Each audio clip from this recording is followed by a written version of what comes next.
ദൈവത്തിന് സ്തുതി. പ്രഭാതകിരണത്തിലേക്ക് സ്നേഹവന്ദനം. ഭാഗം 1814. ഇന്ന് ഡിസംബർ മാസം 18-ാം തീയതി. ഈ ആണ്ടിലെ 353-ാമത്തെ ദിവസത്തിലെത്തി. ഈ വർഷം അവസാനിക്കാൻ ഇനി വെറും 13 ദിനങ്ങൾ കൂടിയാണ്.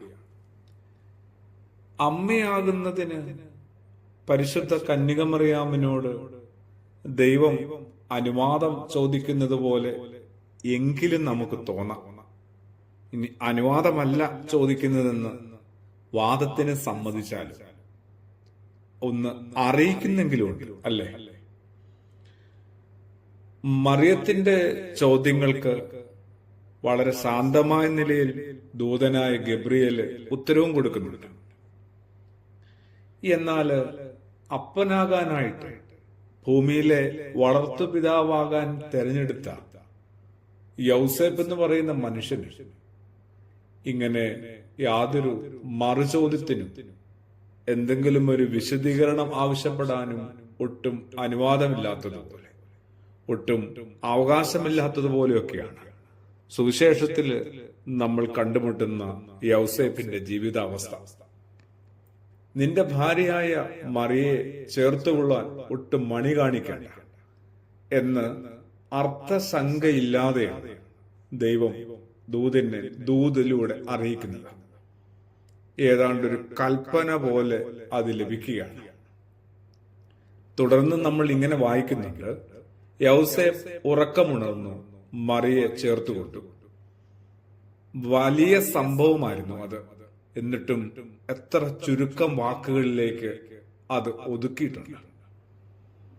ദൈവമേൽപ്പിക്കുന്ന നിയോഗങ്ങൾക്ക്, ദൈവത്തിന്റെ ഉത്തരവുകൾക്കൊക്കെ ഒരു കർക്കശ സ്വഭാവമുള്ളതുപോലെ തോന്നുന്നുണ്ട്, അല്ലേ?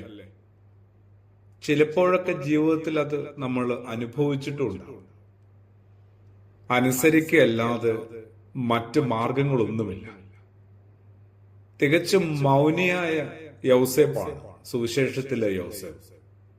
മറിയം മനോഹരമായ പാട്ടുപാടുന്നുണ്ട്. സക്കര്യാവ് കാര്യമായി പ്രവചിക്കുന്നുണ്ട്. ദേവാലയത്തിൽ ശീമോൻ പ്രവചിച്ചു ചൊല്ലുന്നുണ്ട്.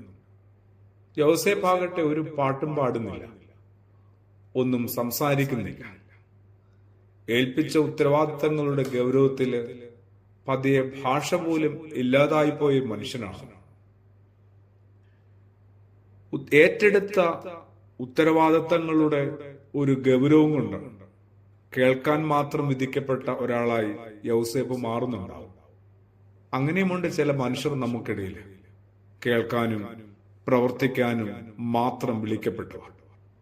അവരെ നമുക്ക് ആദരവോടെ ഓർക്കാം. അവരെ നമുക്ക് യൗസേപ്പ് എന്ന് പറയുന്ന നീതിമാനായ പിതാവിനോട് ചേർത്ത് ഒന്ന് പരിചയപ്പെടാം. പ്രാർത്ഥനയോടുകൂടി. ആമേൻ.